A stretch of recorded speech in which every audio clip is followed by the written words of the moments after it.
Alors, nous sommes, shalom déjà, shalom à tous, et nous sommes le dimanche, pardon, oula, du samedi, je crois que c'est samedi 5, non, samedi 4 octobre 2025.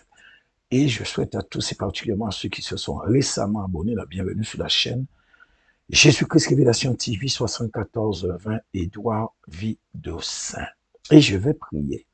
Alors, merci Père pour ta parole, accompagne tous ceux et celles qui sont réceptifs et réceptives, qui ont un cœur bien disposé, et qui veulent comprendre et connaître un peu plus ta parole afin qu'ils puissent bien assimiler ce qui sera dit au nom puissant de Jésus-Christ de Nazareth. Amen. Alors, nous allons commencer et je vais vous faire un court résumé de la vidéo 2.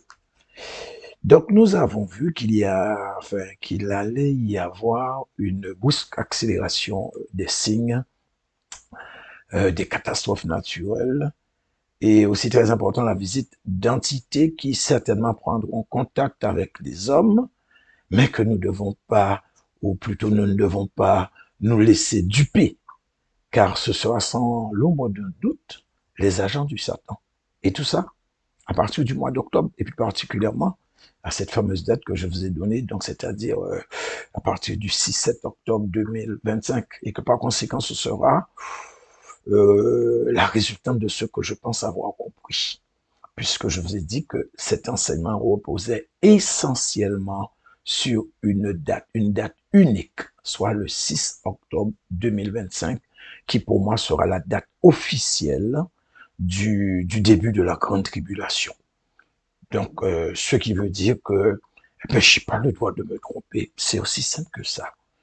Mais bon, je fais confiance à ce que j'ai compris et je pense que le Saint-Esprit m'a permis de comprendre correctement les choses. Donc, nous avons effectivement fini la vidéo 2 avec un verset de Daniel où je vous expliquais que Dieu nous a avertis donc qu'ils étaient là en chair, donc ces entités sataniques, diaboliques, démoniaques, euh, ils sont là parmi nous, ils sont aussi réels que nous et ils peuvent aller jusqu'à occuper les plus hautes fonctions dans un pays, dans un État, telles que la fonction de présidence, président de la République, euh, s'agissant des 10 nations qui composent les 10 orteils de la statue de Daniel, et c'est ce qu'on nous disait, et je vous avais dit que le verset avait été mal traduit par second, mais dans d'autres versions, ça a été bien traduit tel que la Bible, la King James, il me semble, certaines versions telles que Darby, il me semble, hein, qui ont très bien traduit le verset. Donc, vous voyez, ceux qui n'utilisent pas second 1910, ils sont mieux lotis que nous. Et donc, dans tout ça, que nous voulions euh, croire ou non à ces faits, c'est-à-dire la présence parmi nous d'êtres qui ne sont pas des nôtres, je sais que c'est difficile des fois d'accepter certaines choses, hein, accepter ceux qui ne sont pas humains, mais frères et sœurs, la Bible mentionne et ça ne changera pas l'effet de croire ou de ne pas croire. La réalité est là et Dieu ne nous demande pas notre avis. C'est nous qui devons nous adapter, c'est-à-dire mettre notre cartésien de côté un moment, notre logique de côté un moment et accepter ce que la parole de Dieu nous dit. Donc c'est pour ça, les frères et sœurs, je vous le dis, même si vous ne croyez pas dans ce que je vous dis, qui pourtant est écrit dans la Bible, vous lisez, je vous montre les versets, vous avez les versets dans votre Bible, vous pouvez vérifier. Priez beaucoup pour vos enfants. Demandez au Seigneur d'éloigner d'eux tout ce qu'il n'a pas envoyé et de ne pas permettre non plus qu'ils puissent aller vers ceux qui ne doivent pas aller. Donc, ça c'est valable aussi pour nous, adultes. Quand vous priez, demandez à Dieu parce que, je vous le dis, ils sont là. Et donc, pour faire suite à cette vidéo 2, hein, où, bon, je vous ai expliqué la venue des anges déchus sur terre, et pour que nous puissions continuer cet enseignement, vous devez comprendre et accepter que ça ne vient pas de moi. Et en plus de Daniel, que je viens de vous invoquer il y a un moment, le Seigneur lui-même en a parlé. Donc vous voyez maintenant, vous comprenez, il n'y a pas que dans l'Ancien Testament qu'on en parle, mais aussi dans le Nouveau Testament. Et c'est vrai que par le passé, j'en ai déjà parlé, je crois, peut-être à 2 ou 3 reprises, je ne me souviens plus. Et c'est et c'est là où le Seigneur parlait des jours de Noé. Vous savez, dans cette parole, souvent, pour ne pas dire trop souvent, l'explication tourne toujours autour des mêmes choses. Oui, le Seigneur a dit, c'est exactement ce que nous voyons de nos jours. Les gens sont dans les plaisirs, ils sont en train de bombarder, ils sont dans les fêtes, les réjouissances, l'insouciance, comme au temps de Noé.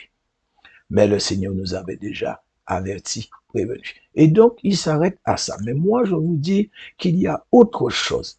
Et c'est trop important pour que je ne revienne pas là-dessus.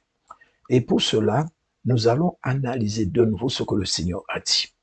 Alors, il dit, il en sera ainsi comme au temps de Noé. Les hommes mangeaient. Alors, je ne vous ai pas mis le verset parce que vous connaissez déjà le verset par cœur. Tous, vous connaissez le verset. Donc, on nous dit que les hommes mangeaient. Le Seigneur disait que les hommes mangeaient, buvaient, se mariaient. Les femmes étaient données en mariage jusqu'au jour où Noé entra dans l'arche et le déluge vint et les emporta tous. Alors, rappelez-vous, frères et sœurs, que j'avais dit selon ce que je comprends. Donc, pour ceux qui ont écouté ces enseignements, toutes ces choses, et d'ailleurs, vous le savez aussi bien que moi, toutes ces choses, le mariage, le boire, le manger, c'est le Seigneur qui les a créées pour l'homme. L'homme en a besoin. Donc, il a besoin de manger pour vivre, c'est clair. Pas, et vivre pour manger, hein. Manger pour vivre. Si on mange pas, on meurt, c'est clair. Et l'homme doit boire, se marier, parce qu'il faut pérenniser la race humaine, donc il faut qu'il y ait des descendants, donc il faut se marier effectivement, et que par conséquent, en aucune façon, le déluge ne serait venu sur terre pour ça. Ça n'a aucun sens. Pour moi, le Seigneur attirait notre attention sur autre chose. Pour ma part, il faisait plus allusion à ce qui a amené le déluge, et je pense que vous serez d'accord avec moi. Mon frère, ma soeur, tu le sais aussi bien que moi que ce qui avait amené le déluge, ce n'est pas à cause du mariage, du boire, du manger, toutes ces choses, ni même, je pourrais dire, de l'insouciance des gens à cette époque, même si, bon, on pourrait dire que, même partiellement, oui, un peu d'insouciance, c'est vrai, mais non, non, non, soyons quand même logiques. On va plus dire, c'est à cause de la présence des anges déchus sur la terre. Et je vous l'ai dit, et je vous le redis, il en sera de même. Je vous ai dit dans la vidéo numéro 2 de ne pas être surpris si ça arrive entre le 6-7 octobre, qui se trouve être le début de la fête des tabernacles et la fin de cette même année 2025. Et je dirais même que je suis presque prêt à manger mon chapeau, même si je n'en ai pas, s'il ne venait pas sur terre. J'en suis absolument convaincu. Alors maintenant, que va impliquer leur venue si cela devait se produire? Et je crois que cela va se produire. Alors je vais vous dire, hein, en fait, il faut retourner au Jardin d'Éden pour comprendre. Vous voyez, à chaque fois, ou plutôt, bon, assez souvent, je retourne toujours au commencement pour essayer de comprendre ce qui se passe dans les temps présents. Alors, qu'est-ce qui s'est passé dans le Jardin d'Éden entre le serpent ancien et la femme? Elle a dit, quand le Seigneur lui a demandé pourquoi elle avait fait ça, elle a dit, le serpent, il m'a séduite. Et qu'est-ce qui précède la séduction? C'est, et ce sera toujours, enfin ça c'est selon ce que je comprends bien sûr, la tromperie. C'est ce qui va toujours précéder la séduction. Alors c'est quoi la tromperie maintenant?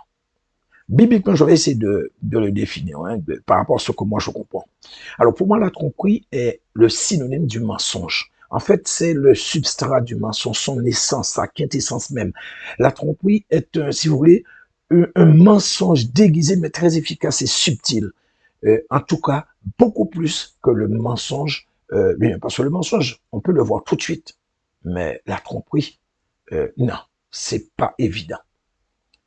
Et vous voyez, donc je vais faire un parallèle et vous allez comprendre. C'est exactement comme en politique. Quand on analyse ce qu'est le socialisme, on comprend que c'est une très bonne chose, ou plutôt quand on entend le nom. Et vous voyez, il y a dans le socialisme, il y a social, et c'est vrai que nous en avons besoin. Et moi-même, je peux vous dire que pendant très longtemps, une grande partie de ma vie, moi, j'étais pour le Parti socialiste à fond la caisse, jusqu'à ce que je sois devenu chrétien et que je commence à comprendre petit à petit ce qu'est le socialisme. Et en réalité, c'est comme si on avait un voile devant mes yeux. C'est comme si je commençais à comprendre clairement. Et je vous dis, pour moi, le socialisme n'est ni plus ni moins que du communisme déguisé. Et nous savons tous ce qu'est le communisme. Regardez du côté de Kim Jong-un, Corée du Nord. Regardez du côté de la Chine. Ils ont échangé leur truc en parti socialiste, tout ce que vous voulez, mais c'est du communisme. Même chez Poutine, c'est aussi du communisme. Le communisme, si vous voulez, c'est une sorte de dictature. Et en fait, ce socialisme en question, pour moi, c'est du social qui a été enrobé pour pouvoir tromper les gens. Ça, si vous voulez, le communisme, plutôt le communisme, c'est enrobé d'une toute petite part de social ou de socialisme. En fait, juste ce qu'il faut pour que les gens puissent avaler tout ce qu'on leur donne à petite dose et que le résultat soit comme dans la fable, le petit chaperon rouge et le loup, c'est pour mieux te tromper, mon enfant. Parce que leurs plans et certaines de leurs idées sont extrêmement nocives pour la société, justement, puisqu'on parle de social. Et le but, c'est de détruire la famille, la société, les liens, la fraternité et surtout éloigner subtilement les gens du divin. Parce qu'en réalité, presque toutes les lois que ce genre de parti va voter va à l'encontre des principes moraux, à l'encontre de ce que Dieu dit dans sa parole. Pour moi, c'est aussi simple que ça. Et tout ça sous couvert de droits de l'homme et de tout ce qu'ils vont avancer encore pour argumenter ou pour vraiment donner l'illusion que ce qu'ils font dans le social, c'est bon. C'est pour la société, c'est pour les gens, c'est pour que tous puissent trouver leur bonheur. Mais en fait, c'est totalement faux. Et pour moi, c'est clair. Le socialisme est un communisme édulcoré et qui n'a d'attirance que par le nom et l'apparence. Mais sa nature reste la même que celle du communisme. C'est pour perdre les hommes, pour détruire la nature de l'homme, le maintenir dans un esclavage mental et moral. Et pour moi, c'est l'un des types d'esclavage des temps modernes. Et même la tromperie, frères et sœurs, c'est pareil. C'est exactement la même chose. C'est un mensonge déguisé, comme je vous ai dit, enrobé d'une petite part de vérité, comme on a vu tout à l'heure là. Le but est de faire en sorte que les gens arrivent à accepter et à faire des choses qu'ils pourraient refuser de faire s'ils arrivaient à briser à temps le pouvoir et la puissance satanique, démoniaque qui se cache derrière cette fatalité, parce que c'en est une. Et je sais que vous l'avez compris. C'est bien la puissance du Satan qui donne et maintient en vie la tromperie. Et c'est vrai que au niveau du jardin d'Éden, ça a été exactement ça. La tromperie, elle, c'est létal, frères et sœurs. Donc, frères et sœurs, vous êtes avertis. Il nous faut plutôt être très prudents, nous chrétiens, parce que si ce que je dis en ce moment vient à se produire dans la période que je vous ai donnée, alors ça va être catastrophique, frères et sœurs. Ces entités qui certainement viendront, elles ont les leurs sur la terre avec nous. Ils vivent parmi nous. Impossible de faire la différence entre eux et un vrai humain. Donc, entre une de ces entités, ceux qui vivent parmi nous, et un vrai être humain. Et en réalité, en fait, c'est ce que le Seigneur appelle l'ivraie.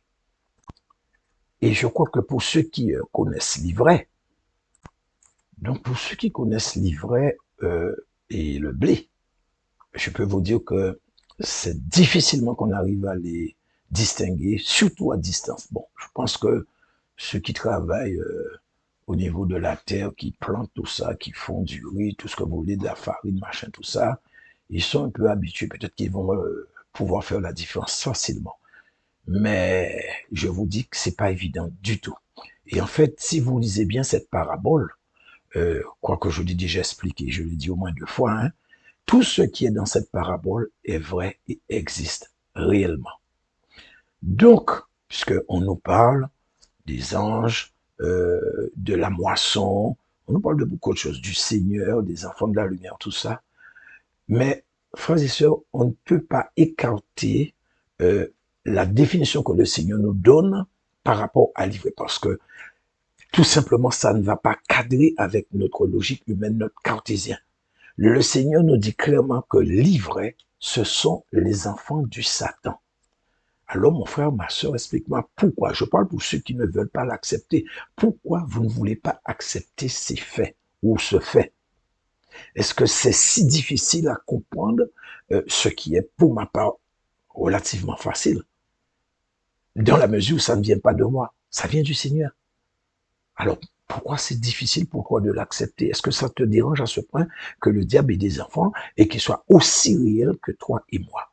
Et là, je parle pour ceux qui sont les vrais enfants de Dieu.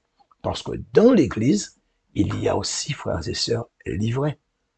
Et ils sont là pour amener le blé avec eux dans le four. Donc, pour revenir à ce que j'avais commencé à vous dire, quand ces entités seront annoncées comme étant des amis, quand vous entendrez qu'ils viennent en paix, parce qu'on va nous le dire, ça va être médiatisé, ils vont nous dire ils sont là pour nous aider, ce sont nos frères, ils sont de notre système ou d'une autre galaxie, en fait, tout ce que vous voulez. Nous, chrétiens, nous comprendrons tout de suite ce qui se passe. On devrait comprendre ça. Nous saurons exactement dans quel temps prophétique nous sommes. Enfin, en tout cas, je l'espère. Mais c'est sûr que ceux qui sont éveillés comprendront et parleront, dénonceront, mais c'est clair que ceux du Satan, donc justement l'ivraie qui s'est mélangé à nous, tels que certains politiciens et hommes riches, les vedettes de cinéma, les célébrités, surtout chez ceux-là, les célébrités, c'est chez eux qu'il y a beaucoup des enfants du mal. Eh bien, croyez-moi, je vous dis, ces gens vont soudoyer. Des gens pour nous réduire, quand je dis des gens, que ce soit dans la populace, même parmi les vrais, enfin, les vrais enfants de Dieu, hein, ou aussi les vraies créatures de Dieu.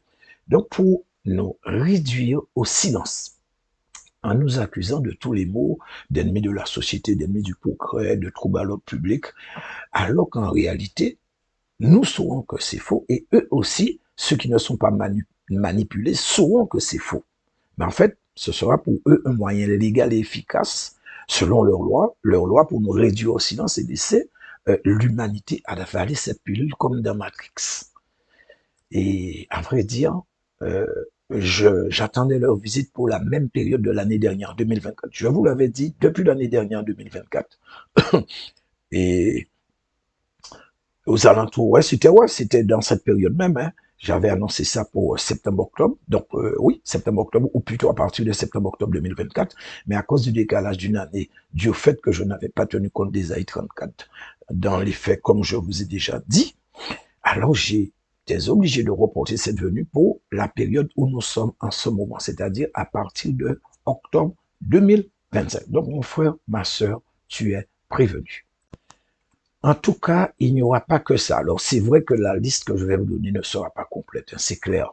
Mais nous allons, bon, je vais vous donner les trucs pour moi qui seront les plus, qui seront faciles à comprendre, à voir, et à savoir la séparation entre les vierges sages et les vierges folles. Le déversement de la dernière onction va débuter la dernière, et donc la plus grande des moissons de tous les temps, donc la moisson d'âme de tous les temps. C'est vrai que la famine va arriver aussi, mais peut-être ça, peut-être un petit peu après. Il y a aussi l'apostasie active et passive, d'ailleurs qui a déjà pris place. Les vierges sages doivent se préparer à entrer dans la salle des noces. Ce sera aussi le temps des rétributions, des récompenses pour ceux qui ont attendu l'époux, ou plutôt le fiancé, se sont préparés dans la sanctification et la consécration. Donc, ils devraient normalement recevoir leur salaire, y compris les vierges folles. Mais pour elles, ce sera différent, voire très différent. Et il est vrai que pour ceux qui ont suivi mes enseignements sur les temps de la fin, ben, c'est vrai que toutes ces manifestations, toutes ces choses, je les attendais pour fin 2024, comme je vous l'ai dit tout à l'heure. Donc, ça n'a été que juste un report d'une année. Alors, je vais vous dire quelque chose. Hein. Je ne dis pas que c'est qui va se faire.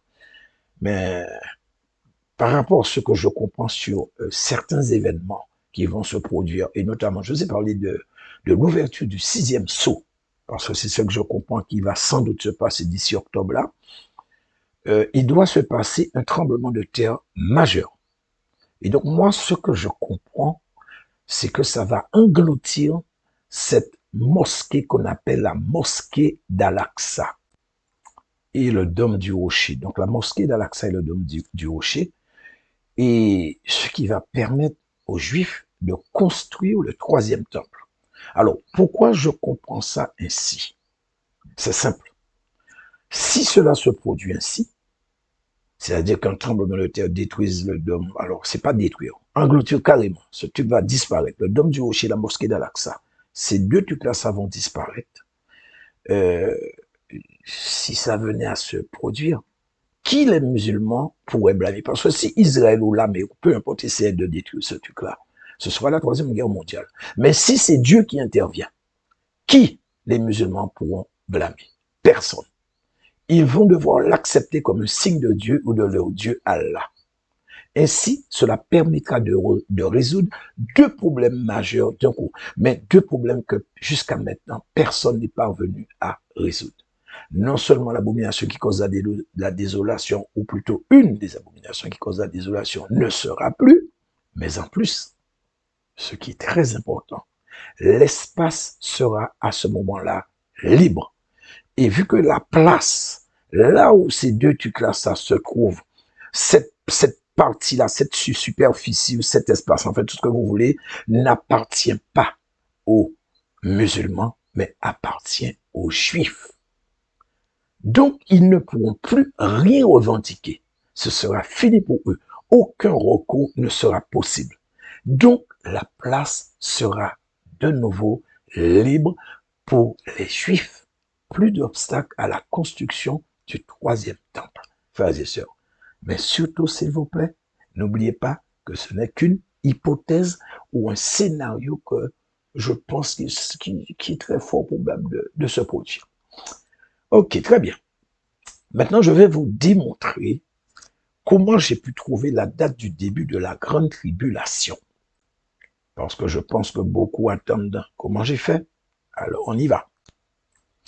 Alors, cette date que j'annonce, ou plutôt que j'avance pour le début de la grande tribulation, n'engage que moi, et moi seul.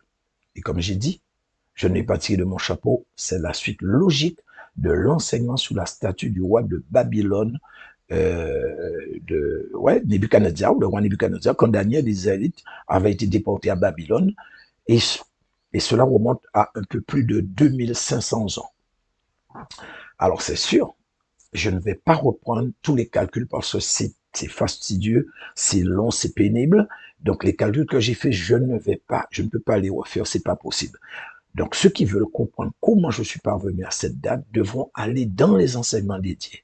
D'ailleurs, j'ai pris soin de mettre pour vous tous les liens et titres de la plupart des vidéos qui concernent les temps de la fin. Donc vous allez aussi trouver ces vidéos en lien de description de toutes les vidéos qui parlent d'enseignement des temps de la fin. Donc, en bas, vous allez trouver les liens, vous pouvez cliquer directement sur ce qui vous intéresse. Et d'ailleurs, je vous ai aussi mis en capture d'écran la première, vous voyez, l'image de la première vidéo qui date de mars 2024. Donc, ça fait environ 1 an et demi. Et au total, j'ai fait 7 vidéos. Alors, tout est expliqué dans cet enseignement et à la fin, nous sommes arrivés à cette fameuse date qui est, comme vous le voyez en gros sur la capture. Et ça, c'est une date que j'avais annoncée plus d'une année à l'avance, 12 octobre 2024. Et cette date est tombée un jour de Shabbat et aussi le jour le plus saint du judaïsme, le Yom Kippour. Donc le 12 octobre 2024, c'est un samedi Shabbat, aussi le Yom Kippour. Et c'était aussi une autre date très, très, très importante parce que c'était un anniversaire prophétique. Donc la date d'anniversaire de la chute de Babylone en tenant compte de tout ce qui est dit dans Daniel. Et maintenant, en tenant compte de l'accomplissement d'Ésaïe 34, donc ce chapitre qui est réservé au jugement de l'Église dont on a parlé, donc l'Église corps de Christ, nous allons utiliser les éléments chiffrés qu'on nous donne dans ce même chapitre d'Ésaïe pour obtenir cette date en question, sans oublier une parole que je vous ai dite. Vous devez tenir compte que Ésaïe 34 est le chapitre qui nous amène à la porte de la grande tribulation. Donc ça, je crois que je vous l'ai déjà dit, me semble. Alors concrètement, qu'est-ce qu'on va faire? Ben, c'est simple. Nous irons directement au verset 8 de ce chapitre 34 d'Ésaïe, car c'est dans ce verset que nous aurons la clé qui nous permettra de faire les calculs en question. Et qu'est-ce qu'on nous dit? Eh bien, on nous dit car c'est un jour de vengeance pour l'Éternel. Donc Ésaïe 34, 8, une année de représailles pour la cause de Sion. Parole du Seigneur. On nous dit, dans un premier temps, c'est un jour de vengeance. Et ensuite, on nous dit une année de représailles. Et rappelez-vous que je vous avais dit, et je sais que bon nombre d'entre vous le savent aussi, que quand vous lisez des jugements avec des temps prophétiques, vous devez tenir compte d'une chose très importante, la parité entre une personne et une nation. Et dans ce cas présent, il s'agit de l'Église corps de Christ, mais aussi des nations. Donc, nous devons considérer non l'Église non comme une personne, mais l'épouse de Christ. Oui, bon, on va dire entre guillemets, en fait, c'est même pas l'épouse, c'est la fiancée de Christ. Mais en fait, vous savez tout comme moi qu'il s'agit de tous les croyants sur la terre et qui se trouvent dans toutes les nations. Donc, ça va comprendre ça va inclure ceux qui marchent droit, comme ceux qui marchent de travers. Justement, c'est à cause de ceux qui marchent de travers que le jugement arrive sur l'Église. Autrement, si tous marchaient correctement, pourquoi aurait-il eu un jugement sur l'Église corps de Christ? Frères et sœurs, ça n'aurait aucun sens. Et de plus, la Bible ne se contredit pas. Mais si elle ne se contredit pas, pourquoi tous disent qu'ils sont déjà sauvés? Alors, la question qu'on pourrait peut-être se poser encore, c'est sur quoi Dieu va faire exercer son jugement? Est-ce que c'est sur les chaises, les bancs de l'Église? Alors, je ne crois pas. Et je pense que vous serez d'accord aussi avec moi. Donc, pour revenir à ce que je disais, le jugement sur l'Église va durer une année selon Ésaïe chapitre 34, 8, par rapport à ce que je viens de vous dire. Exactement comme pour une nation. L'Église étant composée d'une multitude de personnes, donc c'est considéré comme une nation. Donc nous partons à partir de la date qu'a donné l'enseignement de la statue de Daniel, qui est, je vous l'ai montré en capture d'écran tout à l'heure là, qui est où était le 12 octobre 2024, et nous allons ajouter la durée d'une année prophétique qui est de 360 jours. Alors, je vous l'avais dit, il y en a ceux parmi vous qui le savent, mais une année prophétique, ça ne dure pas 365 jours, mais 360 jours. Et ça, on avait fait des calculs à partir des 7 années de temps de l'arbre que le roi de... Je ne sais pas si c'est le roi Nebuchadnezzar ou Daniel qui avait fait le son, je me souviens plus. Mais en tout cas, il y avait une question de... Oui, c'était... Ouais. C'était, je crois que oui, c'est bien ça, c'est bien le roi de Babylone, Nebuchadnezzar, qui avait fait ce songe et qui avait vu il y avait un arbre qu'on avait demandé d'abattre cet arbre et qui était resté le socle, pas le socle, pardon, la souche et les racines sont restées liées pendant 7 ans.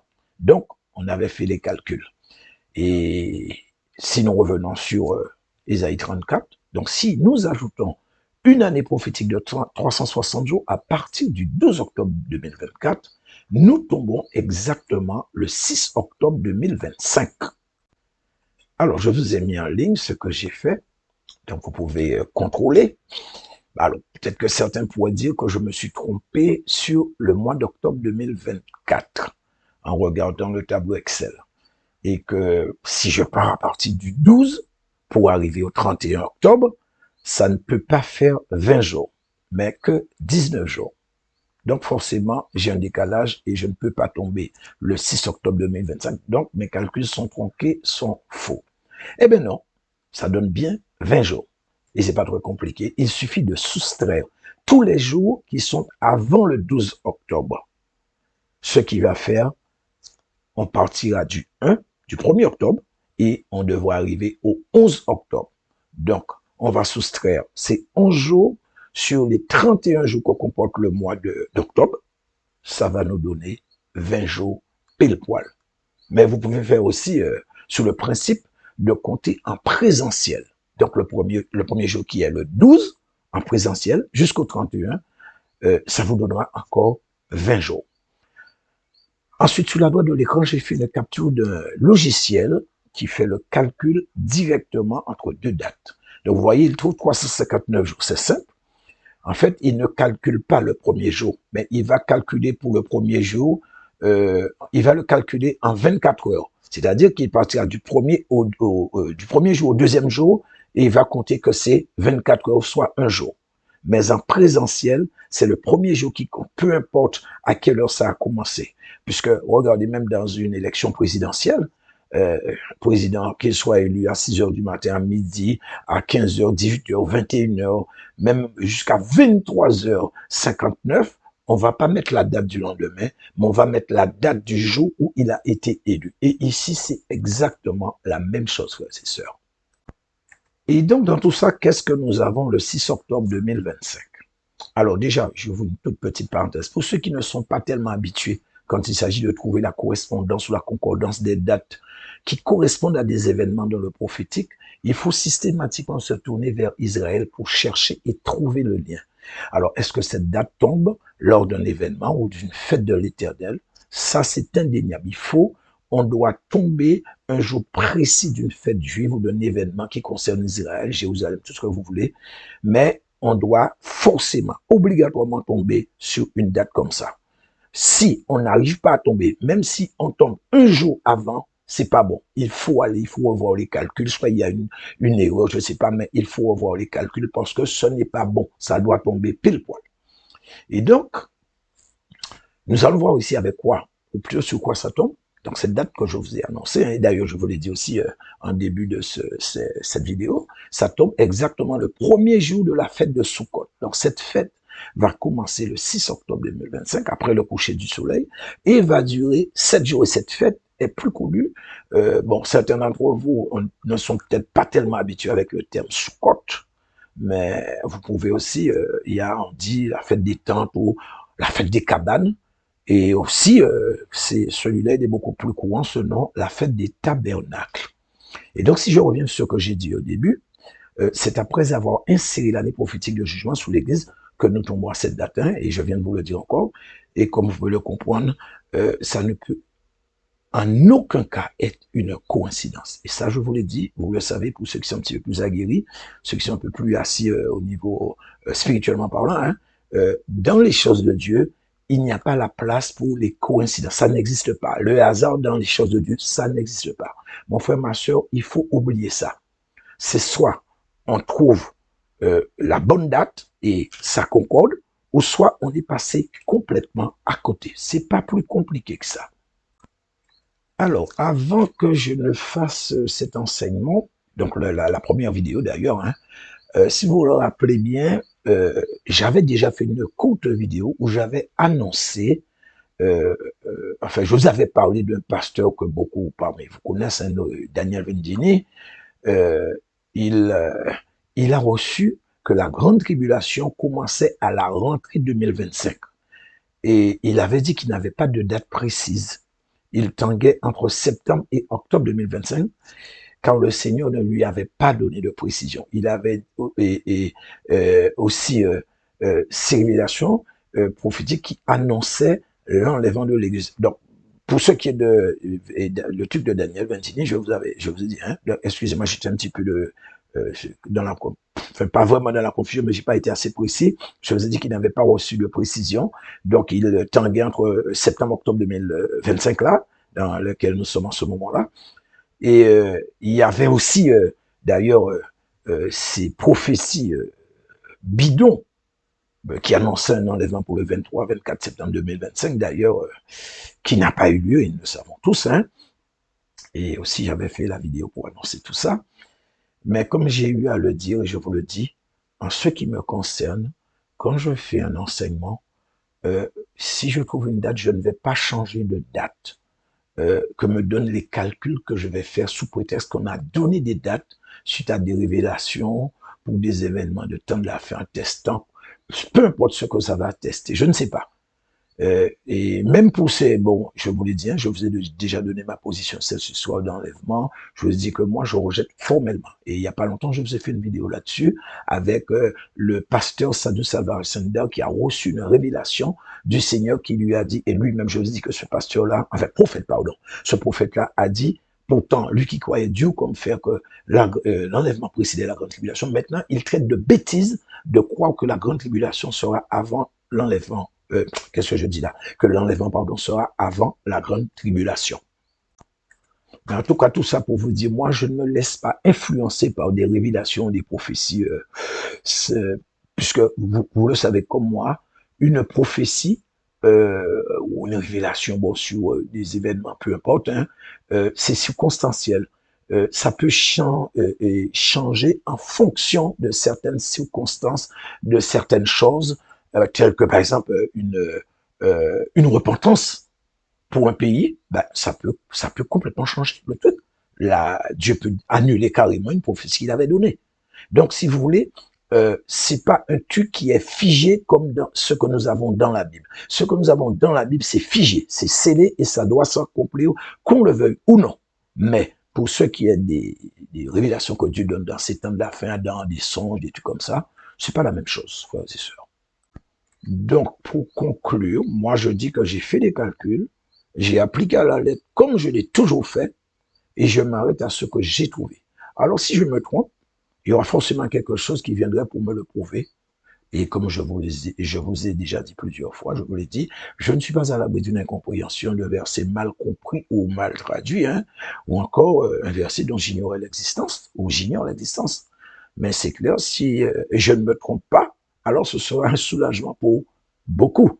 Mais pour d'autres, le début d'un long et terrifiant cauchemar. Alors quand je dis ce sera un soulagement, entre guillemets, hein, parce que à partir de ce moment-là, on saura vraiment dans quel temps nous sommes, parce que le début de la grande tribulation est un marqueur temporel, incontournable pour les temps de la fin. Et donc, en ce qui me concerne, donc j'ai fini avec l'enseignement, je demande pardon à tous ceux qui écoutent cet enseignement parce que personnellement, je trouve que cet enseignement est un petit peu assez dans le désordre. Hein. Bon, il est vrai que je dois faire une dernière vidéo pour clore cet enseignement. J'espère que je ne vais pas faire d'une vidéo. Normalement, une dernière vidéo et c'est bon, j'ai fini avec. Mais en tout cas, je vous demande pardon si vous trouvez que c'est un peu décousu, c'est un peu dans le désordre. Pour moi, le principal, l'essentiel, c'est que vous ayez un maximum de connaissances par rapport au temps de la fin, par rapport à ce qui doit venir, et que vous soyez prêts, que vous prépariez, que vous soyez prêts, et que vous en parliez aussi autour de vous, pour que vos proches aussi puissent prendre conscience dans quel temps nous sommes. Donc, pour cela, frères et sœurs, soyez bénis. Donc, ceux qui veulent, bien sûr, pousser en l'air, donc mettez le pouce en l'air. Ceux qui veulent s'abonner, faites. Et ceux qui veulent, alors quoi encore, je ne sais plus. S'abonner, je crois, je ne sais pas si je l'ai dit. Donc, c'est s'abonner, mettre le pouce en l'air et commenter. Voilà. Et donc, que le Seigneur vous bénisse et à bientôt pour une prochaine vidéo.